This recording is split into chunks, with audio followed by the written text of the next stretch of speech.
Alors, mercredi passé, normalement, je devais prendre les 2 premiers chapitres. Et comme je vous avais dit, le résumé parfait du premier chapitre, c'est en Christ, n'est-ce pas? Celui du 2e chapitre, c'est comme Christ. Celui du 3e chapitre, c'est vers Christ. Et celui du 4e chapitre, c'est par Christ, n'est-ce pas? Alors, c'est ça que nous sommes censés faire. Dans le mercredi passé, j'étais censé prendre les 2 premiers chapitres et ensuite finir avec les 2 derniers aujourd'hui. Malheureusement, je n'avais pu faire que le chapitre 1 parce que nous étions contraints par le temps. Donc, on n'a fait qu'en Christ. Normalement, aujourd'hui, on était censé faire en Christ, comme Christ, vers Christ et par Christ, voir les leçons importantes contenues là-dedans. Mais bon, pour ceux qui étaient avec nous durant tout ce temps où nous exploitions le livre de Philippiens, j'aimerais vous dire, je suis désolé pour ce soir, nous n'allons pas faire Philippiens. Si Dieu nous permet, dans les temps qui viennent, nous reviendrons sur le 2e chapitre comme Christ, le 3e chapitre vers Christ, le 4e chapitre par Christ. Mais ce soir, en tout cas, vous m'excuserez, mais j'ai senti dans mon cœur une autre direction, alors j'ai voulu vraiment aller selon que Dieu nous conduisait. Alléluia. C'est pourquoi le petit thème ou la petite pensée qui n'a rien à voir avec tout ce qu'on a fait jusque-là, je l'ai intitulé comme ceci. Vasti. Vous connaissez Vasti, la reine Vasti? Je l'ai intitulé comme ça. Vasti, virgule, le portrait d'une femme vertueuse. Vasti, le portrait d'une femme vertueuse. Alléluia. Le portrait d'une femme vertueuse. Alors, ne me lapidez pas encore maintenant, donnez-moi jusqu'à la fin et puis après, si vous n'êtes pas convaincu, vous pourrez me lapider. Lorsque nous lisons le livre d'Esther, un merveilleux livre, parce que nous sommes dans Esther, c'est là que se trouve l'histoire d'Esther, et c'est là que se trouve Vasti ainsi que tout le reste. Mais avant ça, prions, Père, parle-nous encore ce soir. Je t'en prie, au nom de Jésus. Amen. Esther chapitre 1. Je me souviens, il y a beaucoup d'années en arrière, le pasteur Roland avait commencé une série d'enseignements sur ce que les femmes de la Bible nous enseignent, n'est-ce pas? Pour nous qui sommes là généralement les mercredis et qui sommes assez fidèles, nous nous rappelons ce que les femmes de la Bible nous enseignent. Il a parlé de plusieurs femmes. Et ce soir, prenez ça comme la suite de ce que lui disait. Vasti, le portrait d'une femme vertueuse. Lorsque nous lisons le livre d'Esther, nous vantons souvent les mérites de cette brave femme qui est Esther. Nous aimons Esther. Hadassah, nous l'aimons beaucoup. J'aimerais que les hommes qui sont là ce soir ne puissent pas du tout s'inquiéter. Ce message concerne et les hommes et les femmes.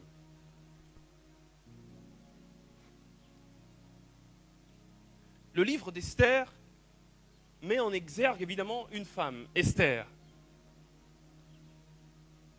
Ce n'est pas pour rien que ce livre porte son nom, justement. Car il est évident qu'Esther a beaucoup de choses, mais alors beaucoup de choses à apprendre aux femmes d'aujourd'hui, mais aussi aux hommes d'aujourd'hui. Esther, Hadassah, son nom devient synonyme de courage. Lorsqu'on lit Esther chapitre 5, versets 1 à 2, on voit une femme courageuse, Esther. La Bible déclare le 3e jour, Esther mit ses vêtements royaux et se présenta dans la cour intérieure de la maison du roi, devant la maison du roi. Le roi était assis sur son trône royal dans la maison royale, en face de l'entrée de la maison. Lorsque le roi vit la reine Esther debout dans la cour, elle trouva grâce à ses yeux, et le roi tendit à Esther le sceptre d'or qu'il tenait à la main. Esther s'approcha et toucha le bout du sceptre. Esther 5, 1 à 2. On voit le courage de cette femme. Esther enseigne donc à nous autres ici ce soir, dans la vie, il faut du courage. Elle risquait de mourir si elle n'avait pas trouvé grâce aux yeux du roi. Il lui a fallu beaucoup de courage pour se présenter aux yeux du roi. Et elle a pris son courage en main et elle est partie. Esther, une femme de foi. Esther chapitre 4 verset 16. La Bible déclare qu'elle dit à Mardochée, va, rassemble tous les Juifs qui se trouvent à Suse et jeûnez pour moi sans manger ni boire pendant 3 jours, ni la nuit ni le jour. Moi aussi je jeûnerai de même avec mes servantes, puis j'entrerai chez le roi malgré la loi, et si je dois périr, je périrai. Une femme de foi avant de faire cette marche vers le roi, elle s'en remet à sa foi en son Dieu. En même temps, Esther, dans la Bible, Esther 4,14, la Bible déclare « Car si tu te tais maintenant, le secours et la délivrance surgiront d'autre part pour les Juifs, et toi et la maison de ton père vous périrez. Et qui sait si ce n'est pour un temps comme celui-ci que tu es parvenu à la royauté. » Là, il s'agit de Mardochée qui parle à Esther. Et là, on voit justement qu'Esther, étant convaincue par le raisonnement de Mardochée, a engagé une action. La troisième caractéristique de cette femme merveilleuse, c'est qu'Esther, en plus d'être une femme de courage, en plus d'être une femme de foi, est une femme qui a le sens du destin. Une femme qui a le sens du destin. Esther. Une femme ayant le sens du destin. Selon Robert Clinton, dans son livre The Making of a Leader, il dit qu'il y a 6 caractéristiques communes aux leaders qui finissent bien leur course. Tous les leaders qui finissent bien leur course ont 6 caractéristiques communes. Dans leur vie, on voit ces 6 caractéristiques ou encore la majorité de ces 6 caractéristiques. C'est un grand gourou, comme on le dit aux États-Unis, dans le leadership, Robert Clinton. Il dit la première caractéristique des leaders qui finissent bien leur course, c'est que les leaders qui finissent bien leur course maintiennent une relation vibrante et personnelle avec Dieu jusqu'à la fin de leur course. Ils maintiennent, évidemment, il écrit cela dans une perspective chrétienne, ils maintiennent une relation vibrante et personnelle avec Dieu jusqu'à la fin de leur course. La deuxième caractéristique de ceux qui finissent bien leur course, c'est qu'ils maintiennent une posture d'apprentissage et peuvent apprendre de différentes sources et surtout de la vie. Ils maintiennent une posture d'apprentissage. Ils ne se disent jamais que je connais tout. Ils ne se disent jamais que je suis arrivé. Chaque jour de leur vie, ils essayent d'apprendre. Ils apprennent sur ce qui leur arrive. Ils apprennent sur ce qui arrive aux autres. Il y a cette célèbre phrase du pasteur Roland Dallot qui dit si nous n'apprenons pas des histoires des autres, la prochaine histoire sera la nôtre. Et ceux qui finissent bien leur course savent apprendre de la vie. La troisième caractéristique de ceux qui finissent bien leur course, Robert Clinton dit, ils manifestent la ressemblance à Christ dans leur caractère et cela se fait voir par le fruit de l'esprit dans leur vie. Ils manifestent la ressemblance à Christ dans leur caractère et cela se fait voir par le fruit de l'esprit dans leur vie. La quatrième caractéristique des leaders qui finissent bien leur course, selon Robert Clinton, il dit la vérité est vécue dans leur vie de telle sorte que les convictions et les promesses de Dieu sont rendues réelles dans leur vie. Nous reviendrons tout à l'heure sur les convictions. Il dit la vérité est vécue dans leur vie de telle sorte que les convictions et les promesses de Dieu sont rendues réelles dans leur vie. La cinquième caractéristique de ces leaders-là qui finissent bien leur course, c'est que même quand ils partent, ils laissent derrière eux des contributions ultimes pour les générations qui suivent. Enfin, la sixième caractéristique, et c'est la raison pour laquelle j'ai ouvert cette parenthèse, la sixième caractéristique des leaders qui finissent bien leur course, et il dit, cette caractéristique-là, c'est le dénominateur commun de tous les leaders, qu'ils soient chrétiens ou païens. Vous avez senti, lorsqu'il parle de fruits de l'esprit, il ressemble à Christ, il écrit sous une perspective chrétienne. C'est un leader chrétien, un gourou dans le leadership chrétien aux États-Unis. Mais là, il y a une autre des caractéristiques qui concerne même ceux qui ne sont pas chrétiens. Il dit, il marche avec une conscience toujours croissante du sens du destin. Il marche avec une conscience toujours croissante du sens du destin. Ceci est même la caractéristique commune de tout leader qui a vécu une vie d'impact. Le sens du destin. C'est quoi le sens du destin? Parce que j'ai dit que la troisième caractéristique d'Esther, c'est qu'elle avait le sens du destin. C'est quoi le sens du destin? Le sens du destin, c'est premièrement la conscience profonde que l'on n'est pas né par hasard. La conscience profonde qu'on n'est pas venu dans ce monde par hasard.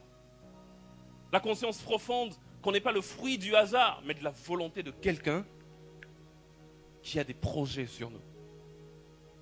Le sens du destin, c'est deuxièmement la conviction interne émanant d'une expérience ou d'une série d'expériences à travers lesquelles il y a une prise de conscience que Dieu a sa main sur soi d'une façon spéciale et pour des objectifs spéciaux. Je sais que ça a été très long, alors je vais le répéter pour nous.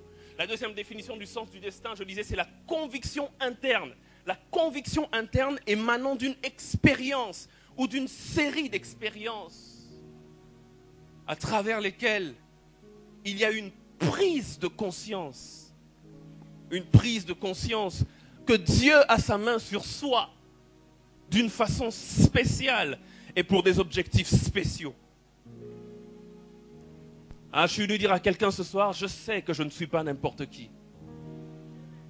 Je sais que je ne suis pas né par hasard dans ce monde. Je suis conscient qu'il y a quelque chose que je dois accomplir. Je me souviens quelques années en arrière de ce merveilleux message du pasteur Roland Dallot qui parlait d'un des rois de la Bible. Il dit qu'il avait le sens du destin. Il savait qu'il était né pour rebâtir certaines choses et pour détruire d'autres. Il le savait. Il était jeune quand il est devenu roi, mais il a laissé un impact profond. La conviction interne émanant d'une expérience ou d'une série d'expériences à travers lesquelles il y a une prise de conscience que Dieu a sa main sur soi d'une façon spéciale et pour des objectifs spéciaux. Nous avons le droit et puis nous faisons bien de prendre Esther pour modèle parce que Esther est aussi l'image d'une femme obéissante et soumise. Obéissante et soumise à son mari, le roi, mais obéissante aussi et soumise à son mentor.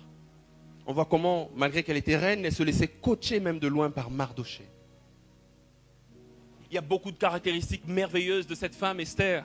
Des caractéristiques que les hommes et les femmes ce soir peuvent adopter.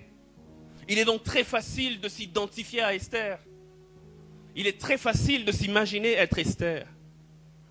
Parce qu'en même temps, Esther est aussi le symbole de la grâce de Dieu, n'est-ce pas? Celle sur qui la grâce de Dieu se pose. Celle qui est un cheval non partant au début, mais qui finit par devenir la femme la plus importante du royaume. Esther, et ce soir je prie que la grâce de Dieu qui était sur Esther se pose sur quelqu'un. Ce soir je prie que la grâce de Dieu qui était sur Esther se pose sur moi. Au milieu de plusieurs, Esther fut choisie. Lorsque le roi l'a vue, il a posé son regard sur elle, il a fait d'elle la reine. Que ce genre de grâce soit encore manifeste à Philadelphie. Je prie que Philadelphie soit comme Esther au milieu de plusieurs églises, que Dieu nous fasse grâce. Plusieurs parents ont même donné à leur fille le nom d'Esther. Je suis sûr que dans cette salle ici, il y a au moins une Esther, ou du moins une Hadassah. Très peu de parents appelleraient leur fille Vasti. Je suis sûr que dans cette salle, il n'y a pas de Vasti. Vasti? Qui s'appelle Vasti ici? De toute ma vie, je connais qu'une seule Vasti, non deux. La première, celle de la Bible. La deuxième, la petite sœur d'une amie avec qui j'ai étudié à l'UPC, qui bizarrement s'appelait Vasti. Et je me souviens même à l'époque, j'ai dit ça à mon ami, mais pourquoi vous l'appelez Vasti? Pourquoi vous n'appelleriez pas Esther? Vasti, mais quelle idée! Mais qu'est-ce qui vous est vraiment passé par la tête? Parce que Vasti, c'est le symbole de la désobéissance. Esther 1,12. La Bible nous parle de Vasti qui refuse d'obéir au roi. Une femme têtue, n'est-ce pas? Une femme désobéissante. Vasti, en même temps, c'est le symbole de la disgrâce. Si Esther, c'est le symbole de la grâce de Dieu, Vasti, c'est le symbole du rejet. Esther, chapitre 1, verset 19.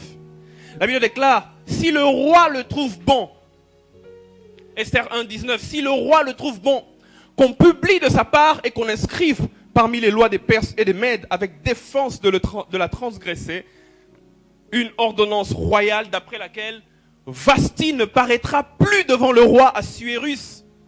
Et le roi donnera la dignité de reine à une autre qui soit meilleure qu'elle. Alléluia. Vasti, c'est le symbole de celle qu'on a rejetée.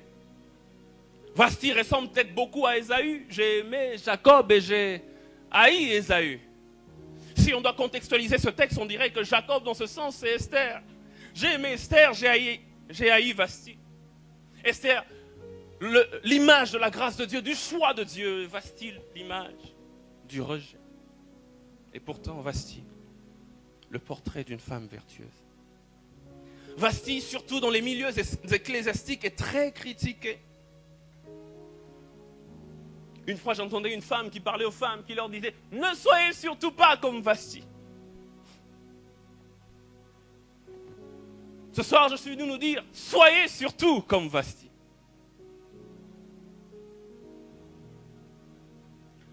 Vasti, très critiquée, surtout dans les milieux ecclésiastiques, très déshonorée, elle est jugée très durement. Un peu comme le pasteur Roland Dallot, qui une fois prêchait ici sur Géasi.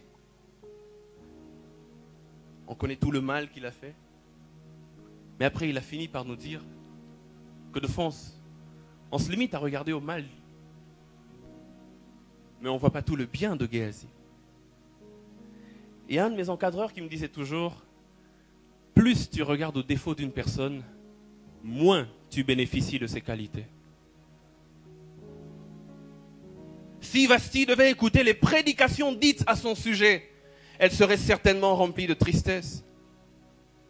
Si Vasti devait être l'une d'entre nous ici, je crois qu'elle ne ferait plus partie de l'Église. Mes frères et sœurs, ce soir, j'aimerais vous dire une chose très importante. Et j'aimerais que nous puissions la retenir à jamais. Plusieurs de ceux qui interprètent les Écritures se limitent au texte, sans tenir compte de l'arrière-plan historique, sans tenir compte de la linguistique des Écritures, sans tenir compte des coutumes de l'époque. Et ils nous donnent donc des interprétations de foi dangereuses ou alors des interprétations remplies d'erreurs. Mais si ce soir, vous me permettez de faire avec vous une bonne herméneutique, une bonne interprétation de cette écriture,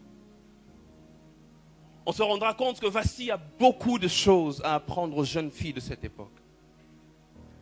Vasti est l'un des portraits idéaux de la femme vertueuse dans les Écritures. Vasti est peut-être même, et j'assume cette déclaration, cette affirmation, Vasti est peut-être même plus vertueuse qu'Esther. Peut-être. C'est quoi une femme vertueuse? Proverbe chapitre 31, versets 10 à 31. Je suis sûr que les femmes peuvent réciter ce texte. Proverbe 31, 10 à 31. La Bible déclare, qui peut trouver une femme vertueuse? Elle a bien plus de valeur que les perles. Le cœur de son mari a confiance en elle. Et les produits ne lui feront pas défaut. Elle lui fait du bien et non du mal. Tous les jours de sa vie, elle se procure de la laine et du lin. Et travaille d'une main joyeuse. Une femme vertueuse est comme un navire marchand. Elle amène son pain de loin. Elle se lève lorsqu'il est encore nuit. Elle donne la nourriture à sa maison. Et la tâche à ses servantes. Elle pense à un champ et elle l'acquiert. Du fruit de son travail, elle plante une vigne. Elle ceint de force ses reins et elle affermit ses bras. Elle sent que ce qu'elle gagne est bon. Sa lampe ne s'éteint point pendant la nuit. Elle met la main à la quenouille et ses doigts tiennent le fuseau. Elle tend la main au malheureux, elle tend la main à l'indigent. La femme vertueuse, c'est celle qui ne craint pas la neige pour sa maison, car toute sa maison est vêtue de cramoisie. Est vêtue de cramoisie. Est vêtue de cramoisie. Elle se fait des couvertures, elle a des vêtements de fin lin et de pourpre. Son mari est considéré aux portes lorsqu'il siège avec les anciens du pays. Elle fait des chemises et les vend. Et elle livre des ceintures aux marchands. Elle est revêtue de force et de gloire et elle se rit de l'avenir. Elle ouvre la bouche avec sagesse et avec des instructions aimables sont sur sa langue. Et des instructions aimables sont sur sa langue. Elle veille sur ce qui se passe dans sa maison et elle ne mange pas le pain de paresse. Ses fils se lèvent et la disent heureuse. Son mari se lève et lui donne des louanges. Plusieurs filles ont une conduite vertueuse, mais toi, tu les surpasses toutes. La grâce est trompeuse et la beauté est vaine. La femme qui craint l'Éternel est celle qui sera louée. Récompensez-la du fruit de son travail et qu'aux portes ses œuvres la louent. Est-ce qu'on peut acclamer cette merveilleuse parole? C'est ça une femme vertueuse. Une femme vertueuse. Dans Proverbe 10, on nous donne quelques caractéristiques. J'aimerais rapidement venir sur ça. On dit qu'une femme vertueuse, c'est une femme à qui on peut faire confiance. Son mari lui laisse même le management de la maison. Une femme vertueuse est une femme qui fait du bien à son mari et non du mal. Proverbe 10, 30 à 31. Une femme vertueuse est celle qui pense à un champ et l'acquiert. La Bible déclare même qu'une femme vertueuse est celle qui recouvre toute sa maison de cramoisie. C'est pour cela qu'elle ne craint pas la neige pour sa maison, car sa maison est vêtue de cramoisie. Car sa maison est vêtue de cramoisie. Ça me rappelle un peu le sang de Jésus. Une femme vertueuse, c'est celle qui met tous ceux qui sont dans sa maison sous la protection du sang de Jésus. Elle couvre sa maison de cramoisie, la couleur du sang. Une femme vertueuse, surtout, verset 30, nous dit qu'une femme vertueuse, c'est une femme qui craint l'Éternel.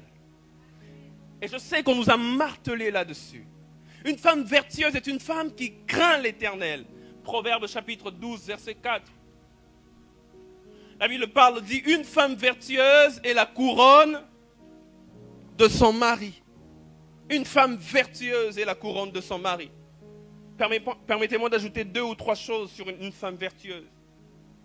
Une femme vertueuse est aussi, premièrement, c'est une femme qui a des vertus, justement. Et lorsqu'on parle des vertus, on parle de la capacité à faire du bien. Une femme vertueuse, c'est deuxièmement une femme qui a des valeurs. Qui a des valeurs. Et le mot valeur vient du latin valor, qui veut dire mérite ou qualité. C'est une femme qui a des mérites. Une femme qui a des qualités. Et peut-être même qui a beaucoup plus de qualités que de défauts. Une femme vertueuse, le mot valeur, ça veut aussi dire des principes auxquels doivent se conformer les manières d'être et d'agir. Enfin, je veux dire, une femme vertueuse, c'est une femme de conviction. Je vous avais dit qu'on reviendrait sur ça. C'est une femme de conviction, une femme qui sait se donner du poids. Une femme vertueuse est une femme de conviction, une femme qui sait se donner du poids. Je prie qu'à Philadelphie, Dieu nous donne ce genre de femme. Une femme de conviction. 2 Timothée, chapitre 3, verset 14. Paul dit ceci à Timothée, ça nous concerne nous, hommes et femmes, ce soir. 2 Timothée 3, 14, Paul dit, toi, Timothée, toi. 2 Timothée 3, 14, toi, demeure dans les choses que tu as apprises et reconnues certaines. Alléluia. Il dit, toi, demeure dans les choses que tu as apprises et reconnues certaines. J'ai lu ça dans ma version anglaise qui dit ceci. Permettez-moi de vous le dire en anglais, je vais traduire pour nous.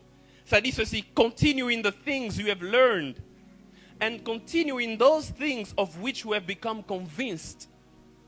Ça veut dire ceci littéralement, toi continue dans les choses que tu as apprises et continue dans les choses dont tu es convaincu. Continue dans les choses non seulement que tu as apprises, mais continue aussi dans les choses dont tu es convaincu. Ce soir, je suis venu nous dire, continuons dans les choses que nous avons apprises. Mais continuons aussi dans les choses dont nous sommes convaincus. Pour une vie constante, frères et sœurs. Lorsque Paul parle des choses que tu as apprises, il veut parler des croyances. Mais lorsqu'il parle des choses dont tu es convaincu, il parle des convictions. Pour une vie constante, nous devons non seulement avoir des croyances, mais aussi des convictions. La différence est laquelle? La différence est très simple. La différence, c'est que les croyances découlent de ce que l'on a appris. Et on a plusieurs croyances dans la vie. Certaines croyances que nous avons sont même plus fortes que d'autres. Les croyances découlent de ce que l'on a appris. Que ce soit à l'école ou à l'église, les croyances, c'est le fruit de ce que l'on a appris. Mais les convictions, par contre, les convictions sont des vérités pour lesquelles on est prêt à mourir. Ce sont des vérités non négociables. On peut négocier des croyances, on ne négocie jamais des convictions. Lorsqu'on est convaincu de quelque chose, c'est qu'on est prêt à mourir pour la chose. Et Paul dit à Timothée, continue non seulement dans les croyances, mais continue aussi dans les convictions. C'est ce qui manque beaucoup et beaucoup à cette génération. Le problème dans cette génération est que nous avons beaucoup de croyances, mais très peu de convictions. C'est pourquoi il y a 2 conséquences directes. La première, c'est que nous sommes très peu stables. Parce que nous n'ayons pas de conviction profonde. On est très peu stable. On parle d'un grand professeur américain, John Wadsworth, dans l'une des collations de son université, de son séminaire, il dit, j'ai bien peur que l'on ait formé des gens avec beaucoup de croyances, mais avec peu de conviction. Un manque de conviction, beaucoup de croyances, très peu de conviction. On croit en tout, mais on n'est pas prêt à mourir pour tout. C'est pourquoi, nous sommes très peu stables, et deuxièmement, c'est pourquoi nous sommes très peu constants. Vasti, par contre, était une femme de conviction. Une femme qui savait se donner du poids. C'est en cela que se trouve sa valeur. C'est en cela que se trouvent ses vertus. Vasti, le portrait d'une femme vertueuse. Ouvrez vos Bibles avec moi dans Esther chapitre 1. C'est ici que j'entre dans le vif de mon message. La Bible déclare au verset 1 d'Esther 1, c'était du temps d'Assuérus, de cet Assuérus qui régnait depuis l'Inde jusqu'en Éthiopie sur 127 provinces. Assuérus. Cet Assuérus-là, les historiens l'identifient à Xerxès. Xerxès. Le roi dont on parle là, il s'agit de Xerxès. Et Vasti, c'est beaucoup plus un titre royal que portaient ceux de l'époque, les reines de l'époque. Et Vasti, au fait, son vrai nom, c'est Amestris. De son vrai nom, Amestris. Et lorsque vous lisez dans les récits des Babylones, vous verrez même aussi cette histoire. Nous allons revenir sur ce que les sources extra-bibliques disent. Assuérus organise une fête grandiose afin de montrer la splendide richesse de son royaume et l'éclatante magnificence de sa grandeur. Il organise une fête grandiose. Assuérus, la Bible déclare qu'il régnait depuis l'Inde jusqu'en Éthiopie sur 127 provinces. Il régnait sur beaucoup de provinces, mais malheureusement, dans le récit biblique, on a comme l'impression qu'il ne régnait pas sur lui-même. Il dominait beaucoup de villes, mais il avait apparemment du mal à se dominer lui-même. J'aimerais que nous puissions être placés correctement dans le contexte de ce texte. Nous devons toutefois retenir que dans cette époque-là était une époque où la femme n'avait pas trop de valeur. Cette époque-là était une époque où la femme était considérée comme inférieure à l'homme en tout point. Et donc incapable de prendre des décisions. Et même ne pouvant pas siéger là où les hommes se trouvent. Verset 9 nous montre que la reine Vasti, la Bible déclare au verset 9 de Esther 1, la reine Vasti fit aussi un festin pour les femmes dans la maison royale du roi Assuérus. Pendant qu'Assuérus organise un grand festin avec tous ses satrapes, tous ses gouverneurs, tous les autres à côté, les femmes ne peuvent pas se joindre à eux. Vasti organise aussi une fête à part. La Bible déclare que Vasti fit un festin pour les femmes. Un festin seulement pour les femmes. Il ne peut pas y avoir de mélange. Là où il y a les hommes, il ne peut pas y avoir des femmes. La femme était considérée un peu comme inférieure. C'est dans ce genre de contexte que se trouve cet épisode. La femme était considérée un peu comme moindre. Celle qui doit obéir à des ordres, mais qui en aucun cas ne peut dicter. La femme ne pouvait donc pas prendre des grandes décisions et ne pouvait même pas siéger là où les hommes se trouvent. Cette époque, c'est une époque où la femme était presque chosifiée. Cette époque est une époque où le sexisme était à son apogée. Lorsqu'on parle du sexisme, il s'agit d'une attitude discriminatoire adoptée en raison du sexe. Une discrimination envers une personne en raison de son sexe. Puisque seulement c'est une femme, on la dévalue. Puisque seulement c'est une femme, alors c'est certainement une chose. Puisque seulement c'est une femme, alors c'est seulement un objet de satisfaction, de plaisir, pas plus. C'est cette époque-là. Je voudrais dire deux choses avant d'aller plus loin. Il est prouvé scientifiquement, premièrement, que le vin inhibe le raisonnement. Deuxièmement, il est prouvé que le vin stimule l'appétit sexuel. Vous êtes là ce soir. La Bible déclare au verset 10, le 7e jour, comme le cœur du roi était réjoui par le vin. C'est-à-dire quoi? Raisonnement déjà à un niveau très bas. Très ivre. Mais ça veut dire aussi, deuxième chose, que l'appétit sexuel a son comble, à son maximum. Lui ainsi que tous les gouverneurs qui étaient là à côté. réjoui par le vin, enivré. Frères et sœurs, il y a une chose que nous devons savoir à propos de la Bible, à propos des Écritures, c'est que les Écritures, encore la Bible, est très pudique dans sa manière d'exprimer certains faits. Genèse chapitre 24, verset 2. Je vais vous dire ce que la Bible dit, et même ce que dans vos Bibles il est écrit, et je vais vous dire ce que dans l'original ça dit. Genèse chapitre 24, verset 2.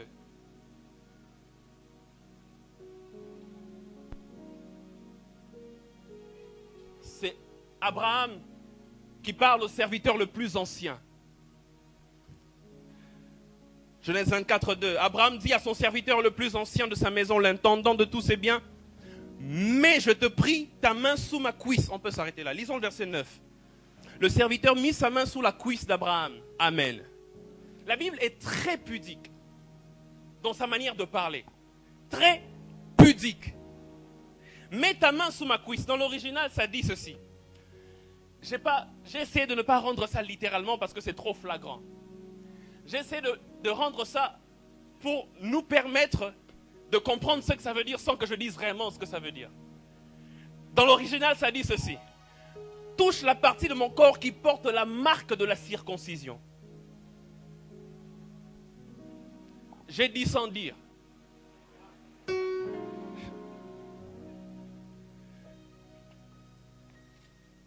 Quand on dit mets ta main sous ma cuisse, ça veut dire, en fait, touche la partie de mon corps qui porte la marque de la circoncision. On sait tous de quoi il s'agit.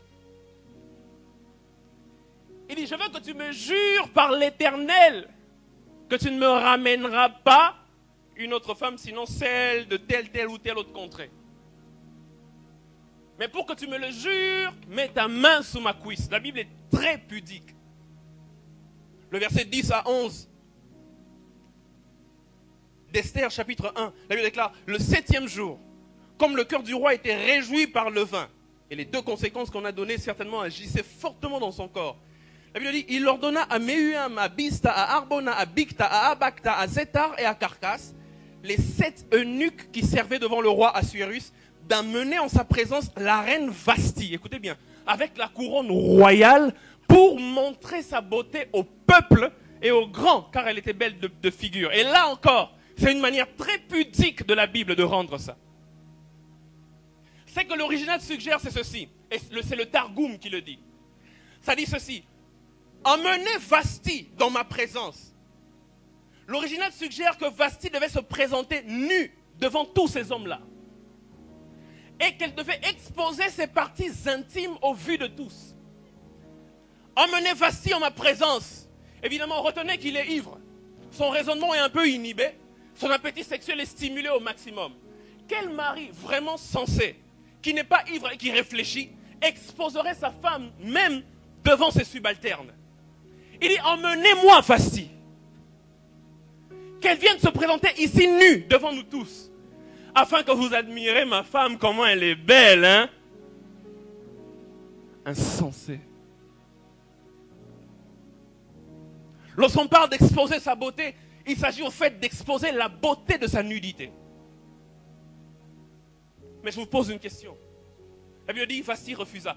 Quelle femme sensée accepterait de venir se présenter en tenue d'Ève devant des hommes dont l'appétit sexuel est stimulé au maximum et dont le raisonnement est un peu inhibé à cause du vin? Quelle femme sensée accepterait de faire ça? Vasti refusa. Et c'est même ça la preuve de sa vertu. En refusant, elle s'exposait à deux conséquences probables. Premièrement, elle pouvait perdre sa position de reine. Et c'est même ce qui est arrivé. Mais la deuxième raison, comme dans ce temps-là, c'est des barbares, elle pouvait même perdre sa vie. Mais elle refusa parce qu'elle était une femme de conviction. Vasti refusa. Y a-t-il des Vasti ce soir? Vasti refusa. Vasti, elle refusa parce qu'elle ne voulait pas montrer à tous les hommes des choses réservées uniquement pour son époux. Vasti refusa. C'est une reine qui dit, je préfère perdre ma position de reine plutôt que de marcher à l'encontre de mes valeurs morales. Vasti, c'est une jeune fille ce soir qui dit, je préfère que nos fiançailles se brisent mais je ne te donnerai pas certains privilèges avant le mariage. Vasti, c'est un garçon qui dit à son patron, je préfère être viré, mais je ne m'unirai pas à toi. Je n'unirai pas mon corps au tien. Comme ça se fait aujourd'hui, les homosexuels un peu partout dans la ville. Vasti, c'est une étudiante qui dit, je préfère avoir un 0 et reprendre l'année. Oh, mes chers chefs de travaux, oh, chers assistants, chers professeurs, je ne coucherai pas avec toi pour des points sexuellement transmissibles. Vasti, c'est un homme de Dieu qui dit, vous pouvez garder tout votre argent, toutes vos diverses propositions, mais je ne falsifierai jamais l'évangile de Jésus-Christ. Vasti, c'est comme un Joseph qui dit à la femme de Potiphar, je préfère encore la prison, mais je ne toucherai jamais, mais alors jamais à ton corps. La question que je nous pose ce soir, que ferions-nous si une personne qui a de l'autorité sur nous nous proposait des choses qui vont à l'encontre de nos convictions les plus profondes? Que ferions-nous si une personne qui a de l'autorité sur nous nous proposait des choses qui vont à l'encontre de nos convictions les plus profondes? Vasti dit, je préfère encore mourir, mais jamais je me présenterai. Jamais je me présenterai. Jamais. Ça me fait mal lorsque je vois comment Vasti a refusé de se mettre là, nu, à moitié habillé, exposant ses parties intimes devant les autres. Ça me fait mal qu'aujourd'hui, malheureusement, le combat que Vasti a mené il y a plusieurs siècles auparavant, aujourd'hui, lorsqu'on regarde la télé, on regarde certains clips, on voit certaines danseuses qui n'ont rien compris du combat de Vasti.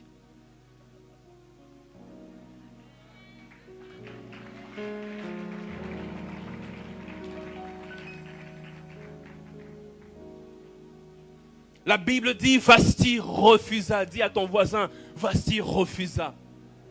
Et si c'est une voisine qui est à côté de toi, insiste, dis-lui, Vasti refusa. Dans Hébreux chapitre 11, versets 24 à 26, la Bible déclare, c'est par la foi que Moïse, devenu grand, refusa d'être appelé fils de la fille de Pharaon. Savoir dire non est une preuve de maturité. C'est par la foi que Moïse, devenu grand, refusa.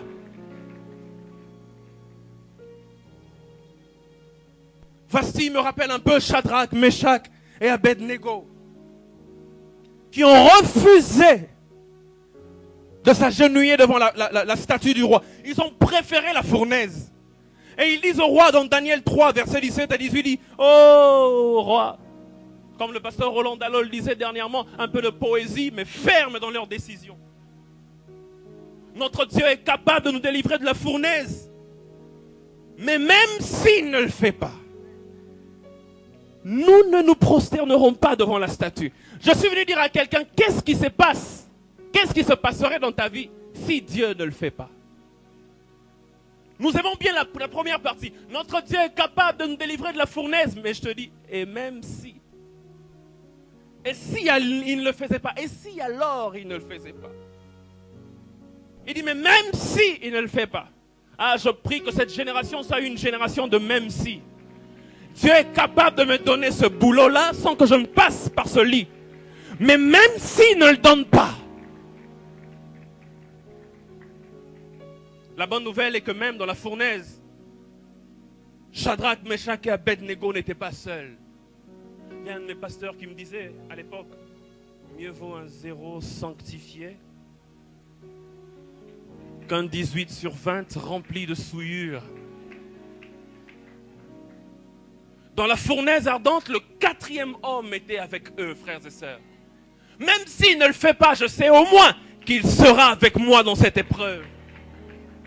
Même s'il ne le fait pas, femme de Philadelphie, nous savons au moins qu'il ne nous délaissera jamais. Il y a des attaques à gauche, il y a des attaques à droite. Il y a des gens qui veulent que notre vie puisse être éliminée. Dieu est capable d'empêcher que je tombe malade. Mais même s'il ne le fait pas, je ne trahirai jamais la race des élus. Dans Daniel 3, verset 26, et j'aime le dire, la Bible nous montre que le roi a dit, Shadrach, Meshach, Abednego, sortez de la fournaise. Bizarrement, le roi a vu 4 hommes, mais il a sorti 3 hommes.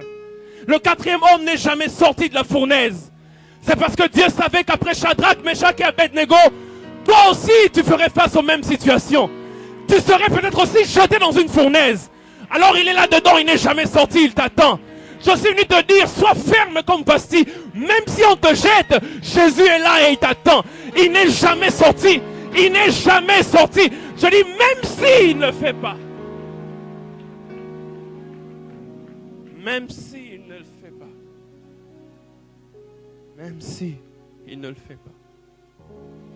Quel était donc le vrai problème de Vasti dans ce texte? Puisqu'elle est une femme tant vertueuse, mais quel était son vrai problème? Esther chapitre 3, versets 5 à 6. La Bible déclare: et les serviteurs du roi qui se tenaient à la porte du roi dirent à Mardochée: pourquoi transgresses-tu l'ordre du roi?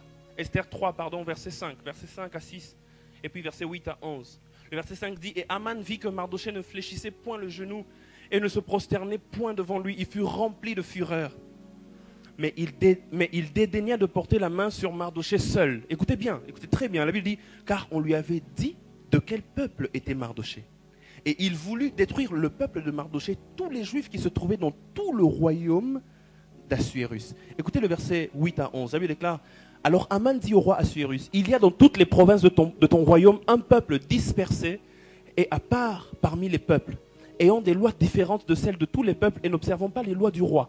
Il n'est pas de l'intérêt du roi de le laisser en repos. Si le roi le trouve bon, qu'on écrive l'ordre de les faire périr. Et je peserai 10 000 talents d'argent entre les mains des fonctionnaires pour qu'on les porte dans le trésor du roi. Le roi ôta son anneau et le remit à Aman, fils d'Amédata, la Gagite, ennemi des Juifs.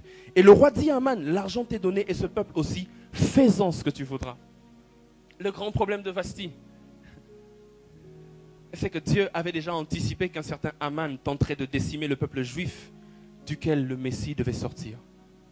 C'était juste ça. C'est pas parce que c'est une mauvaise femme qu'elle est mise de côté. C'est parce que Dieu a anticipé qu'il y a quelqu'un qui voudra éliminer tous les juifs. Maintenant, écoutez ce que Dieu fait. Parce qu'il sait que Vasti n'est pas juive. Elle risque de ne pas porter la cause des juifs dans son cœur. Alors Dieu permet que Vasti soit écartée pour que Esther vienne, pour préserver les Juifs, et que nous aujourd'hui nous soyons sauvés par Jésus qui est venu des Juifs. C'était ça le seul problème. Et ce que j'aime, c'est que Mardochée a commencé à avoir ces pensées-là, de décimer tout le peuple juif dans Esther 3. C'est là qu'il a commencé à avoir les pensées. Mais Dieu déjà dans Esther 2 avait anticipé et avait changé le jeu. Je suis venu dire à quelqu'un: sois calme, avant même que l'ennemi n'ait des pensées de te détruire. Dieu avait déjà prévu la solution par laquelle tu devais sortir. Vasti n'étant pas juif, n'allait pas défendre le peuple juif contre la colère d'Aman. C'est pourquoi Dieu place Esther à la place de Vasti en vue de préserver le peuple juif. Et c'est ce que Mardochée dit à Esther dans Esther chapitre 4, versets 13 à 14. Mardochée fit répondre à Esther: ne t'imagine pas que tu échapperas seul d'entre tous les juifs parce que tu es dans la maison du roi. Écoutez le verset 14, il lui dit ceci: car si tu te tais maintenant, le secours et la délivrance surgiront d'autre part pour les Juifs, et toi et la maison de ton père vous périrez. Écoutez maintenant la dernière partie du verset 14, il dit: et qui sait si ce n'est pas pour un temps comme celui-ci que tu es parvenu à la royauté. Mardochée savait lire les temps, savait lire les époques. Il dit: c'est pour un temps comme celui-ci que je comprends maintenant pourquoi Dieu a voulu que toi, tu parviennes à la royauté. Alors fais ce pourquoi Dieu t'a mis là-bas. Fais ce pourquoi Dieu t'a placé là-bas. Dieu avait anticipé les pensées d'Aman en mettant Esther au pouvoir. Une femme pourtant pieuse, une femme pourtant vertueuse, Vasti, a été mise de côté parce que Dieu pensait à l'avenir du peuple juif.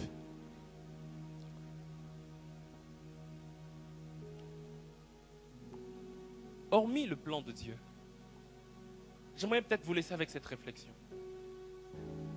Hormis le plan de Dieu, venons d'un point de vue personnel, faisons comme si vraiment nous ne connaissions pas le plan de Dieu. Parce que nous savons finalement qu'ils ont été préservés, Dieu avait raison. Hormis le plan de Dieu, tout le peuple a appris que Vasti a été démise de ses fonctions, a perdu sa position. Tout le peuple a appris certainement que c'est parce qu'elle a refusé de se présenter nue devant le roi. Alors le roi a donc voulu prendre d'autres filles, et elle choisirait la reine parmi elles. Tout le peuple l'a sûrement appris. Je suis presque convaincu à 100%. Et si je dis que tout le peuple l'a appris, particulièrement les femmes qu'on a choisies pour remplacer Vasti, certainement à elles, on a donné encore une meilleure explication de la situation. Quand vous serez là, si on vous propose, il faut seulement accepter, parce que regardez ce qui est arrivé à Vasti. Tout le peuple savait certainement ça, et particulièrement toutes ces filles-là. Mais j'aimerais qu'on réfléchisse un peu. Et si toutes ces filles savaient, juste une supposition, Esther savait aussi. Mais Esther accepte quand même de prendre le poste de Vasti, sachant a priori, sachant d'avance, à quel genre de tentation elle serait exposée. Attendez. Le simple fait qu'elle l'accepte, n'est-ce pas une preuve qu'elle s'est dit en elle-même, si jamais on me demande de me présenter, je le ferai. Et si c'est le cas, seulement si c'est le cas, alors Vasti est même plus vertueuse qu'Esther.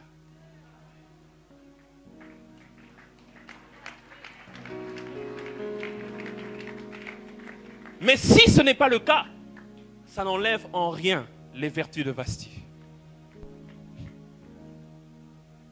Et les sources extra-bibliques, l'histoire de Babylone, l'histoire de ce peuple, montrent que dans la dernière partie du règne de Xerxès, Assuérus, la reine Amestris qui avait été mise de côté était redevenue la première dame de l'Empire.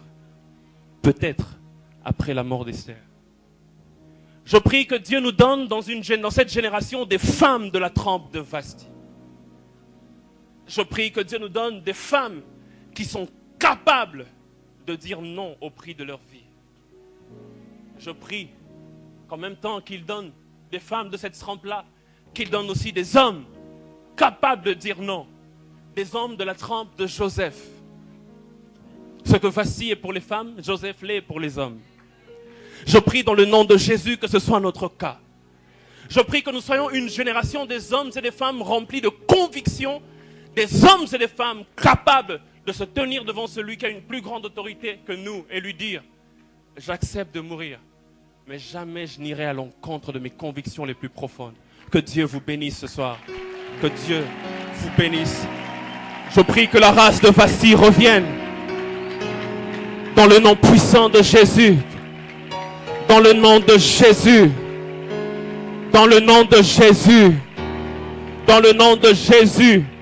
J'aimerais dire, même si aujourd'hui tu es mise de côté parce que tu as refusé, l'histoire enseignera qu'on t'avait remise encore et que tu avais repris tes fonctions dans le nom puissant de Jésus. Y a-t-il quelqu'un qui peut acclamer Dieu et se lever en même temps? Alors que je nous invite à prier ce soir.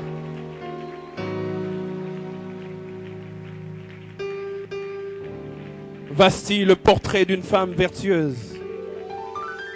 Élève ta voix et prie. Dis à Dieu, je veux être une Vasti.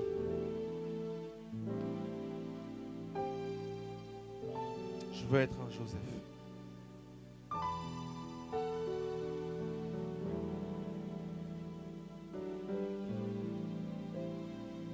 Je veux être une Vasti. Je veux être un Joseph. Je veux être un homme de croyance, mais au-delà, un homme de conviction.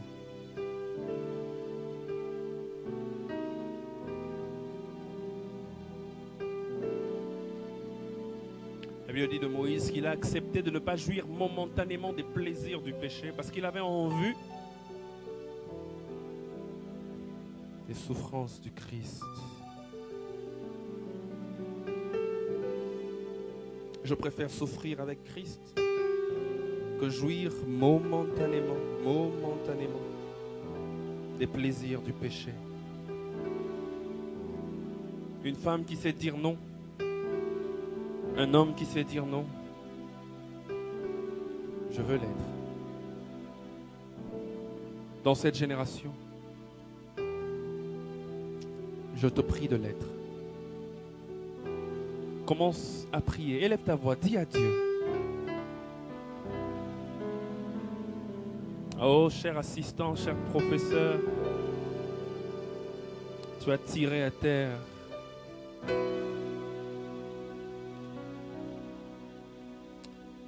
Oh, gardez vos propositions.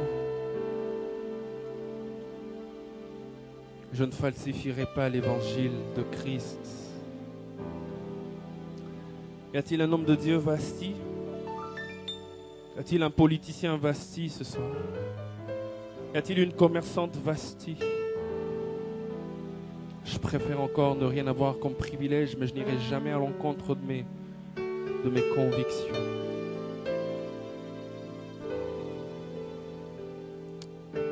Alléluia.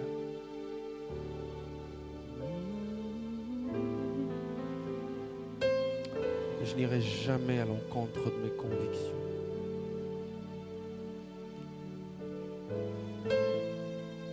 Je n'irai jamais à l'encontre. Y a-t-il quelqu'un qui veut prendre cette décision ce soir?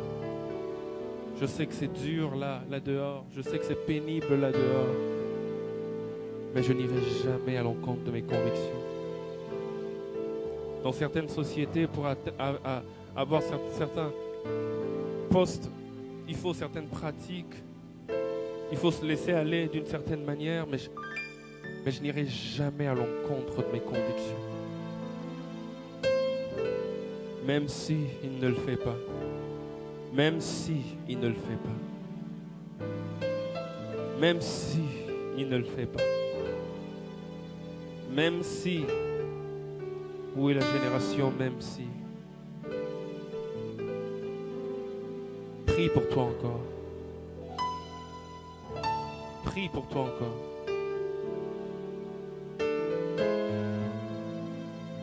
Prie pour toi encore. Prie pour tes enfants. Prie pour ta femme. Prie pour ton mari. Même si il ne le fait pas. J'ai refusé de suivre le monde. Toute ma vie, je porte ma croix. Même s'il ne le fait pas, j'accepte la fournaise.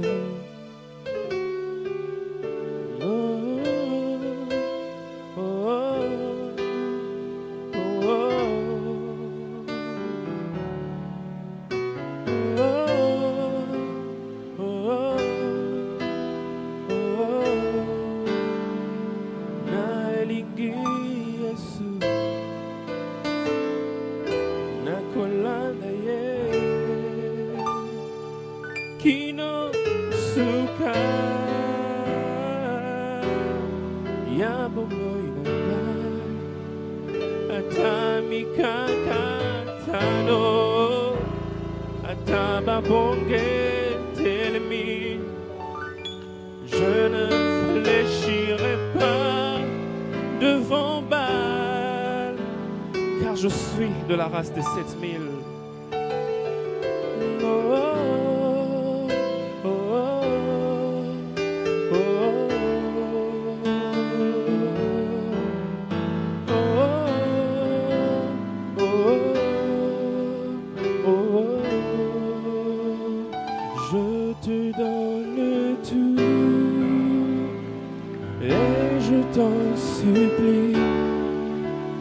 Ne me laisse pas tomber,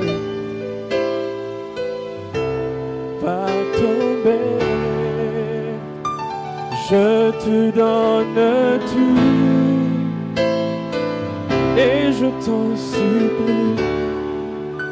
Ne me laisse pas tomber, pas tomber.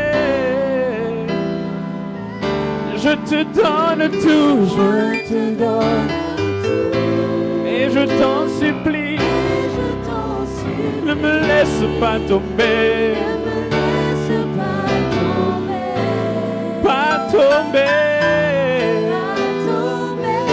Je te donne tout, je te donne. Et je t'en supplie, ne me laisse laisse pas tomber. Pas tomber. Na pesi nyonso, na pesi nyonso. Pena bondelio, bondeli. Kolokoti kangate, kolokoti. Gaite. Awa ba jeune sili na pesi yo. Pena bondelio. Kolokoti kangaite. Gaite. Na pesi yo.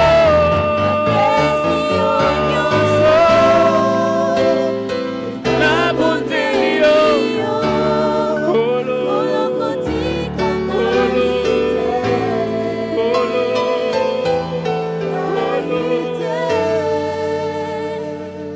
C'est quand il a fini de prier, de jeûner, que les plus grandes tentations sont venues. Je sais que dehors c'est effrayant, mais j'ai pris la décision, Seigneur, de n'être que pour toi. Y a-t-il quelqu'un qui prend cette décision ce soir? Mets ta main sur ton cœur. Le pasteur Ken va prier pour nous. Seigneur, merci pour ce merveilleux message. Je prie au Dieu que ce soir encore, que des vastis soient en grand nombre parmi nous. Des femmes fermes, des femmes de conviction. Je prie au Dieu que tu ne le fasses pas que pour elles, mais que tu le fasses aussi pour des hommes qui sont ici présents. Ceux de la race de Joseph. Peu importe le temps, peu importe les circonstances, peu importe les événements, peu importe les tentations, Seigneur, que nous puissions être des hommes et des femmes de grande fermeté. Dans le nom de Jésus.